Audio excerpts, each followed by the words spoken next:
Hello दोस्तों, मैं Rituraj audio book सागर में आपका स्वागत करता हूं। हमारी आज की ऑडियो बुक शक्ति के 48 नियम की सीरीज का पहला चैप्टर है, जिसका नाम है अपने बॉस से कभी भी श्रेष्ठ न दिखें। इसके लेखक एक अमेरिकन रॉबर्ट ग्रीन है। इन्होंने इस पुस्तक में बताया है कि कैसे अपनी शक्ति का इस्तेमाल करके कैसे हम पूरी दुनिया पर राज कर सकते हैं और अपनी असल ज़िंदगी में कैसे आगे बढ़ सकते हैं। नियम नंबर 1, कभी बॉस से श्रेष्ठ न दिखें। विचार, अपने से वरिष्ठ लोगों को यह महसूस करने दें कि वे आपसे श्रेष्ठ हैं। उन्हें खुश और प्रभावित करने के लिए अपनी योग्यता का ज़रूरत से ज़्यादा प्रदर्शन न करें। अगर आप ऐसा करेंगे तो परिणाम ठीक उल्टा होगा। वे भयभीत और असुरक्षित महसूस करेंगे। इसके बजाय अगर आप अपने बॉस को ज़्यादा प्रतिभाशाली बताते रहेंगे तो आप बुलंदियों को छू लेंगे। शक्ति की कुंजी, हर इंसान में असुरक्षा की भावनाएं होती हैं। जब आप लोगों के सामने अपने गुणों का प्रदर्शन करते हैं तो उनमें द्वेष, ईर्ष्या और असुरक्षा की भावनाएं जग जाती हैं। यह स्वाभाविक है और इसका कोई इलाज नहीं है। दूसरों की ओछी भावनाओं की चिंता करके अगर आप अपनी ज़िंदगी बर्बाद नहीं कर सकते। बहरहाल, अपने से ऊपर बैठे लोगों के प्रति आपको एक अलग नीति अपनानी चाहिए। बॉस से श्रेष्ठ दिखना या उससे ज़्यादा प्रभावशाली दिखना शक्ति हासिल करने की राह में सबसे बड़ी गलती होती है।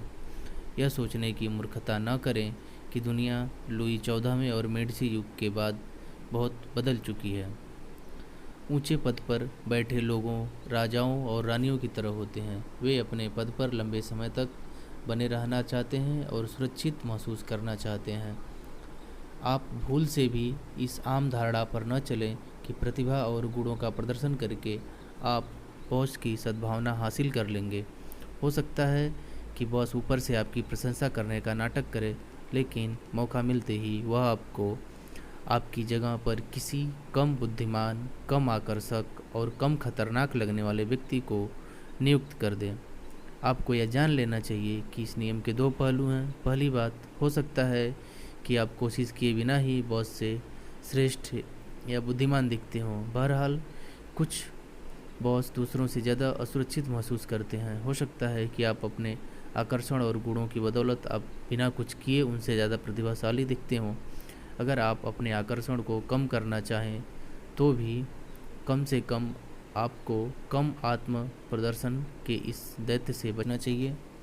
बॉस के साथ रहते रहते अपने अच्छे गुणों को दबाने का तरीका खोजना चाहिए। दूसरी बात, यह कभी न माने कि चूंकि बॉस आपसे प्रेम करता है इसलिए आप अपनी मनमर्जी का हर काम कर सकते हैं। ऐसे कई प्रिय पात्र या मुँहछड़े लोगों पर किताबें लिखी जा सकती हैं, जिन्होंने यह मान लिया कि वो हमेशा बॉस की नज़रों में चढ़े रहेंगे, लेकिन बॉस से ज़्यादा चमकने के कारण वे उसकी नज़रों से गिर गए।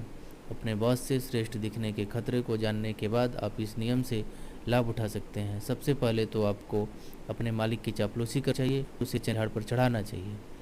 प्रत्यक्ष या सीधी चापलूसी असरदार होती है, लेकिन इसकी कुछ सीमाएं भी होती हैं। प्रत्यक्ष चापलूसी बहुत स्पष्ट होती हैं और साफ दिख जाती हैं। इसके अलावा यह दूसरे दरबारियों को भी चुभती हैं।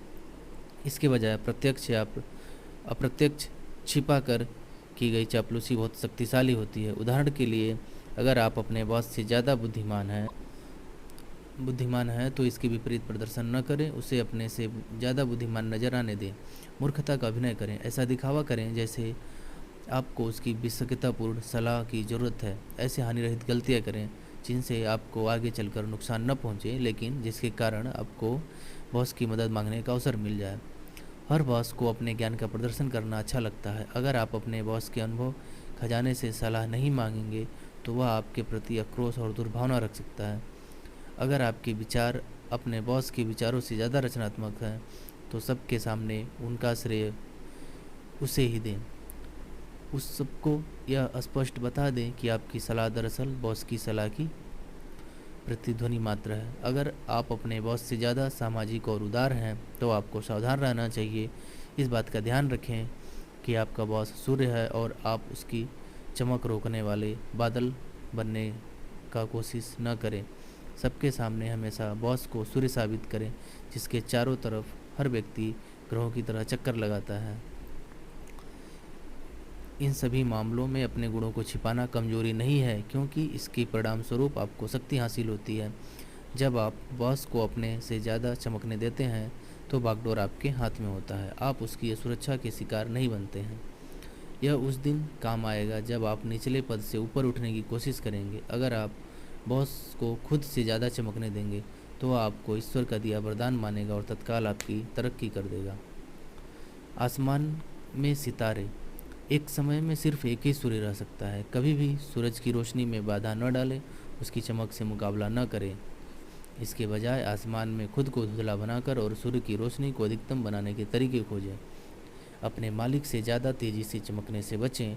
किसी भी तरह की श्रेष्ठता लोगों को नापसंद होती है और वे उसकी निंदा करते हैं, लेकिन अपने बॉस से ज़्यादा श्रेष्ठ दिखने की कोशिश तो मूर्खतापूर्ण ही नहीं बल्कि घातक भी होती है।